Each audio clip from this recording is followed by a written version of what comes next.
But onto that big nuclear announcement, and it was a stunning one. 7 uncosted government-owned nuclear power plants, Peter Dutton said, would be built, one in every mainland state, should he be elected. But he's holding back on details of the cost of his promise, with the capital cost alone expected to exceed $8 billion per plant. This is the biggest announcement I can remember for a federal opposition. Why can't you come to us with a cost on this? Do you believe the CSIRO's $8 billion cost? We'll deal with the cost in the next stage of our policy announcements, but today I want the very clear focus to be on the fact that the sites we're proposing are end-of-use coal-fired power station sites. The Labor Party went straight into scare campaign mode. You can see it there. And the PM, Anthony Albanese, found himself defensive after his MPs put those cartoons of fish with 3 eyes on social media in a dig at contaminated water that supposedly would come from the plants. If that's the sort of scare campaign they're going to run, what about the submariners on the AUKUS submarines? And what would you say to our AUKUS allies about our ability to manage nuclear waste? It's a serious issue, isn't it? So would you urge your colleagues to steer clear of some of that? We're not going to take lectures, Kieran. We're not going to take lectures from the coalition that are out there running scare campaigns about everything. Every issue is an opportunity for them to steer away from the facts.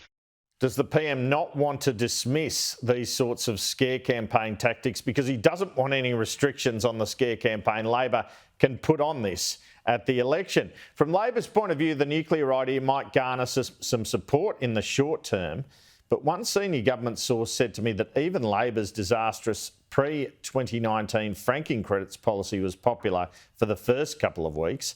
A Labor strategist said of the nuclear policy that this was as popular as it was going to get this week, and that once people realised it was taxpayer funded, realised the cost, and that it meant parking building renewables for a decade, the policy would lose favour.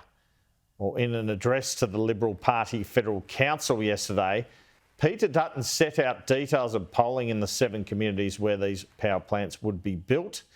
As one senior Liberal said to me yesterday, for years the Liberal Party has been opposing things Labor has done, whether it's the Voice or the carbon tax, etc. Now the government is on the back foot because the Liberals are going on the attack with policy. Mr Dutton also had a deeply personal barb about the Prime Minister. We have the right energy policy, and it's a sensible energy policy. Poll after poll is showing that more and more Australians want to see our nation adopt nuclear power. Our Prime Minister, he's a man with a mind still captured in his university years. He's a child in a man's body, and he should be a Prime Minister for our country instead. And we need a mature conversation in our country.